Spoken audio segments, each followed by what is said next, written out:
അതെങ്ങനെ വന്നു എന്നുള്ളതിനെ കുറിച്ച് വീണ്ടും ചോദിക്കുന്നുണ്ടോ നമ്മൾ. അപ്പൊ സ്ത്രീയുടെ ഇതൊരു കാരണം സ്ത്രീക്ക് ശാരീരികമായ ശക്തിയില്ല എന്ന് വേണമെങ്കിൽ സിമ്പിളായിട്ടുള്ള ടോപ്പിലൊക്കെ വരുന്ന കാര്യങ്ങളാണ്.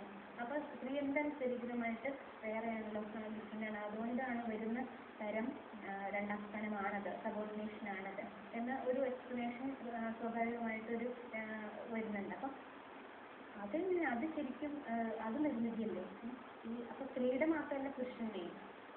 അപ്പോഴാണ് ജെൻഡർ എന്നുള്ള ലിംഗപദവിയെ കുറിച്ചുള്ള വിശാലമായിട്ടുള്ള ഒരു ചർച്ചയിലേക്ക് നമ്മൾ പോകുന്നത്. അപ്പോൾ പ്രത്യേകിച്ച് അപ്പോൾ അതിനെ പറ്റി പറയുമ്പോൾ കുടുംബത്തിനെ പറ്റി പറയാതിരിക്കുന്നില്ല. കുടുംബത്തിനെ പറ്റി പറയുമ്പോൾ പ്രധാനമായിട്ടും ഈ ലിംഗപദവി പ്രശ്നങ്ങളെ കുറിച്ചാണ് സ്ത്രീപക്ഷപരമായ ഒരു കാഴ്ചപ്പാടിൽ പറയാനുള്ളത്.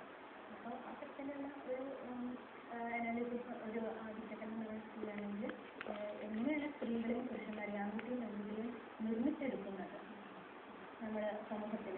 അപ്പം അതിന് പ്രധാനമായിട്ടുള്ള റോള് നിർവഹിക്കുന്ന കുടുംബം ഒരു ചർച്ചയ്ക്ക് വിഷയമാക്കണം. അത് സ്വാഭാവികമായിട്ട് നമ്മൾ ഇത് ഗിവണായിട്ടുള്ള ഒരു ഇൻസ്റ്റിറ്റ്യൂഷൻ നമ്മൾ വിചാരിക്കുന്ന പോലില്ല.